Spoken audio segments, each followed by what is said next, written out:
ګناهکاره ښځه.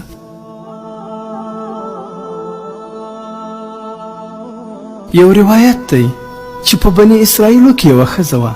موسی علیه السلام ته راغلله او ورته یې وویل چې ما ګناه کړې ده، لویه ګناه.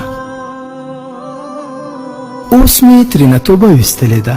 الله تعالی ته ما نه د مغفرت دعا وغواړه. حضرت موسی علیه السلام ورته وایي چې څه ګناه دې کړې ده. هغې ښځې ورته وویل چې یو ځل ما زنا وکړه او بیا مې بچی پیدا کړ او بیا مې بچی قتل کړ. حضرت موسی علیه السلام ورته وویل ووځه ای فاجرې، ستاسو په بدبختي به مونږ په اور وسوځو. هغه ښځه ډېره په مات زړه راووتله. نو جبرائیل علیه السلام موسی علیه السلام ته وویل چې الله تعالی وایي توبهګاره ښځه ولې تاسو واپس کړه؟ آیا تاسو له دې نه زیات شر نه دی پیدا کړی؟ یعنې له دې ښځې نه مو زیات بدبخته انسان نه دی لیدلی؟ موسی علیه السلام ورته وایي چې له دې نه زیات شر والا بدبخته څوک کیدای شي؟ نو جبرائیل علیه السلام ورته وویل تارک الصلاة، زیات شر والا او بدبخته له دې ښځې نه هغه څوک دی چې قصداً لمونځ پرېږدي.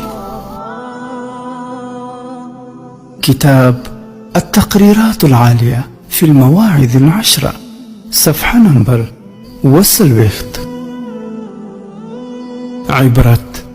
ګرانو مسلمانانو ورونو، یو بل روایت راځي چې په ورځ د قیامت کې هغه خلک چې اهتمام د لمانځه نه کوي نو رابه شي او تندي باندې به یې 3 لیکې وي. اول لیکه به دا وي ای ضایع کوونکې د الله تعالی د حق. دویمه لیکه به دا وي چې ای خاص کړل شوی په غضب د الله تعالی، یعنی د الله تعالی د غضب لپاره ته خاص کړل شوی. او دریمه لیکه به دا وي چې څرنګه دنیا کې تاسو د الله تعالی حق ضایع کړی ده، اوس نن ورځ د الله تعالی د رحمت نه ناامیده شه.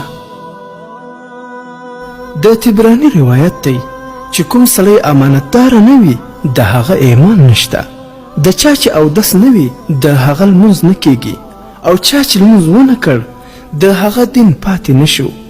څنګه چې په وجود کې د سر مقام دی، همداسې په دین کې د لمونځ مقام دی. د طبراني بل روایت دی چې هر چا لمونځ پرېښود ګویا د هغه مال او عیال ټول ختم شول. کتاب مکاشفة القلوب، صفحه 215. حضرت شیخ عبدالقادر جیلانی رحمه الله فرمایي بېنمازه شخص باید د مسلمانانو په هدیره کې ښخ نشي.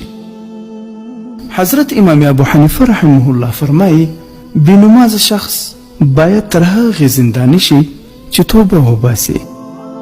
حضرت سلطان باهور رحمه الله فرمایي له بېنمازه شخص څخه خوږ یعنی خنزیر هم نفرت او کرکه کوي.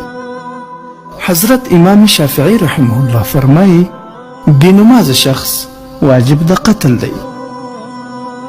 حضرت امام احمد بن حنبل رحمه الله فرمایي د لمانځه قضا کول قصدا کفر دی. او په حدیث شریف کې راځي د بېنمازه شخص قبر به ډېر تنګ وي. او په بل حدیث کې راځي بېنمازه شخص به د ذلت په مرګ مړ کیږي، یعنی مرګ به یې ډېر په سختۍ سره وي. الله تعالی دې موږ ته تل د 5 وخت لمانځه کولو توفیق راکړي. آمین یا رب العالمین.